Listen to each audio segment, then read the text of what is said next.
Hi, I'm author and creative empowerment coach Jeannie Hall, and tonight I'd like to discuss some of the main concepts in the law of attraction. And if you've watched like The Secret movie or read the Secret books by Rhonda Burns, they're a great starting place if you want to learn about the law of attraction.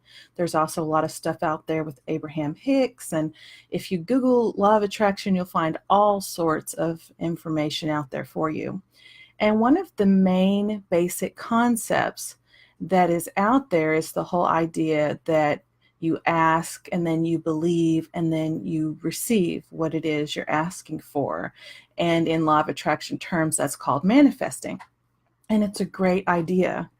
But as I work with my clients, something that has happened to a lot of them who do believe in law of attraction is that they've tried this and it hasn't worked for them. And so they start to doubt whether or not the law of attraction is real and whether or not it works or whether they're doing it wrong and all these sorts of things. And the interesting thing about the law of attraction is that, oh, hi, thanks for joining, guys. Angie, Vera, John.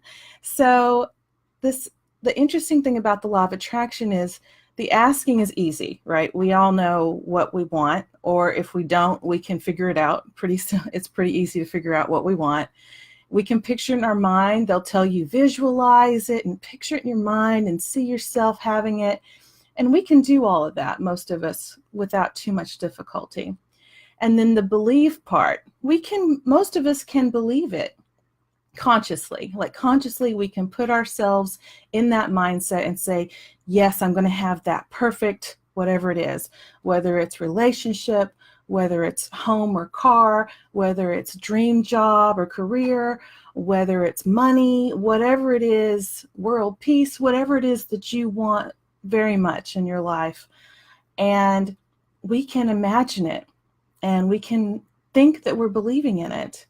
And then we'll wait to receive it. And sometimes it'll happen, but sometimes not. And the trick of it is that there's a missing step there. And one of the steps is action. So it doesn't really say an ask, believe, receive. It sounds like we can just picture it and then believe really hard and it'll just manifest and ta-da, like magic. And of course, that's not the only part of our deal. Part of our deal is taking action toward that goal. But the key of it is that we need to be aligned with our beliefs and we have to feel like it's really going to happen for us and feel inspired. And when we act, we have to feel good and happy about that action. If you feel stressed and then act, it's not going to work. If you feel desperate, I got to make the bills, I got to manifest this money somehow, I got to, if it comes from that place, that's not going to work either. So it's all about feeling really, really, really, really good and confident in your action before you take it, and being in a really good, relaxed space, a happy place before you act. The other side of that, though, is that sometimes we have problems getting in that happy place. Sometimes there's stuff going on underneath the surface. So like if you've got, say you had a crappy childhood, hopefully not, but there's a lot of us out there who have. A lot of people out there have suffered or have been through some sort of trauma. Maybe it wasn't a childhood trauma, but it could have been something that happened to you at some other point. It could be belief systems that you have around money. It could be belief systems that you have around the opposite sex, or around relationships, or around life isn't fair and everything sucks and I always get the crappy end of the stick, or whatever. If you have those beliefs deep down and then you go and try and just, no, I believe I can have it, what's going to happen is those are going to meet heads and it's just going to stall and nothing's going to happen. So changing those beliefs is an essential part of having that manifesting work for you. And one of the best ways that I have discovered and that I'm working with my clients now is this wonderful technique called EFT tapping.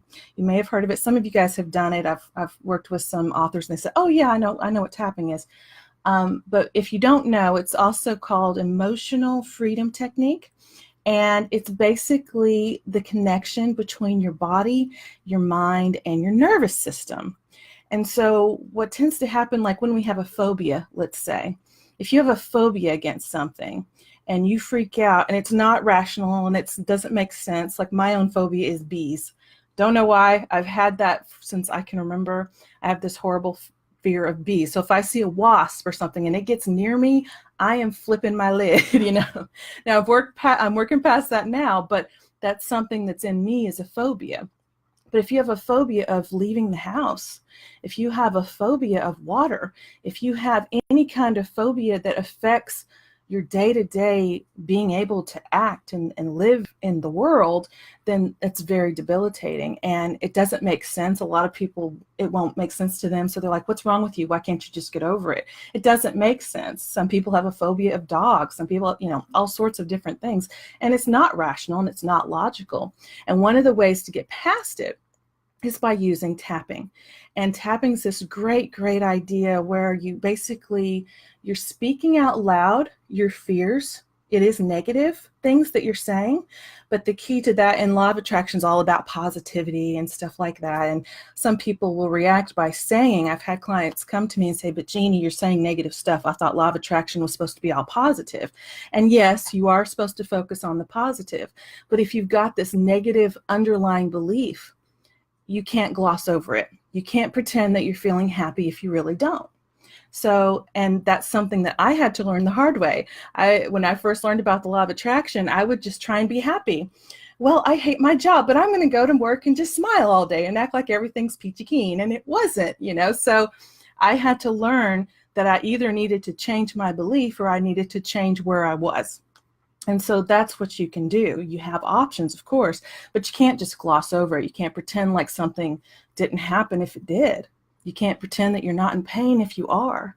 You can't pretend that it doesn't make you panicky or sad if it does. So, and a lot of us have that stuff, and it keeps us where we are when we don't want to be there. It may keep you at a certain level of income when you want to get higher, whether it's getting more money out of a job, getting a promotion, getting a different job, starting your own business. Maybe you have so many fears around that because maybe you grew up in a family where they told you, oh, you know, to get money, you have to work really hard. I know I grew up that way. So there's a lot of different belief systems that are ingrained in us from our very young childhoods on that we may not even know are in operation within us.